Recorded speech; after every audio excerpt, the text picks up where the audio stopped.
EBSCOhost is our largest and most popular database by far. You can get to EBSCOhost by clicking on the Databases and Periodical link on the right side of the library page. Scroll down to EBSCOhost and then click on this first tab with the circle icon.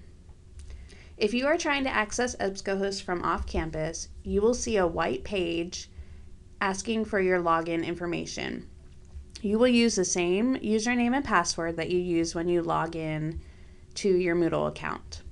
This will take you to a list of databases that you can search. There are two different ways that you can search. You can click on the gray box at the top, which will select all 42 databases regardless of their specialty areas. Or you can specify just the nursing and medical databases that you would like to access.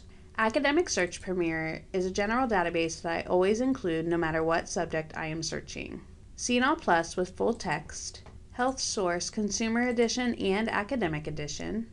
Master File Premier is another general database that I always search, along with Medline. And if you're interested in looking at your topic from the psychological standpoint, psych articles and psych info might be helpful to you as well.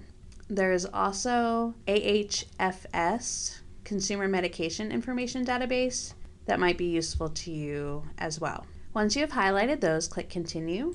If you can't remember which database to choose, the short summary underneath the title will help you determine if it might be a database that is of use to you. Go ahead and click Continue, and it will take you to the search page. Let's say I want to know about pediatric care and newborns. So I'm going to type pediatric care in the first box and newborns in the second box. When I think about my keywords, are there other search terms that I could possibly use?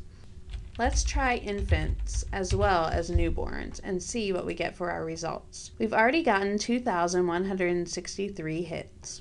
If I add infants, it will give me 1,546 hits, because it is looking for all three of these search terms within the article somewhere.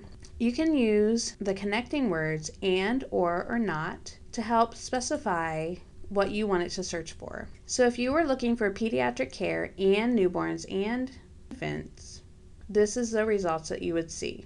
If I would change the and to or, it will drastically change your results to 509,000 results, because now it is looking for the word newborns or infants within the main subject of the article.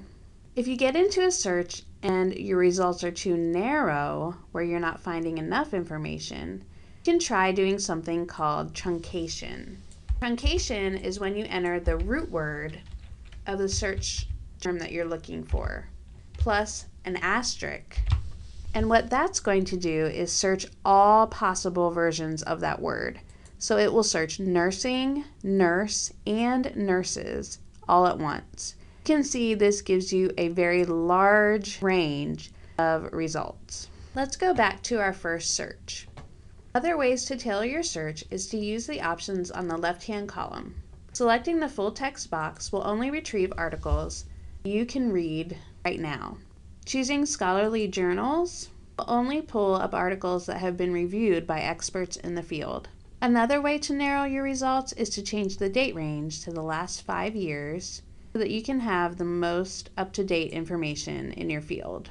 To learn more about an article, I'm going to put my mouse on the icon that looks like a magnifying glass with a picture. This little box pops up and you can see that it is going to give me a short summary or an abstract about the article. I can read this and quickly determine if it is something that will work for my research or not. Another trick that I like to use is this area that's called subjects. You can see that there are different search terms in here, and so if you are having trouble thinking of different keywords to use in your search box, I like to look at the subject field and type in some of those terms, and that usually helps me find some more results. So let's say this is an article that I would like to use. I'm going to click on the PDF link and it will open up the article. I have some choices to save it or print it down below, and on the right hand side I have the same options as well. I can print, email, put it in my folder, or cite it. If I want to cite it, you can choose the format that you want it in, and if you need a little cheat sheet, You can click on the format. You can export it to RefWorks or ProCite or EndNote. Or if you happen to be typing your paper at the same time as you are searching, you can simply highlight it, copy it, and paste it into the bibliography page of your paper. And that is how you do a search in EBSCOhost.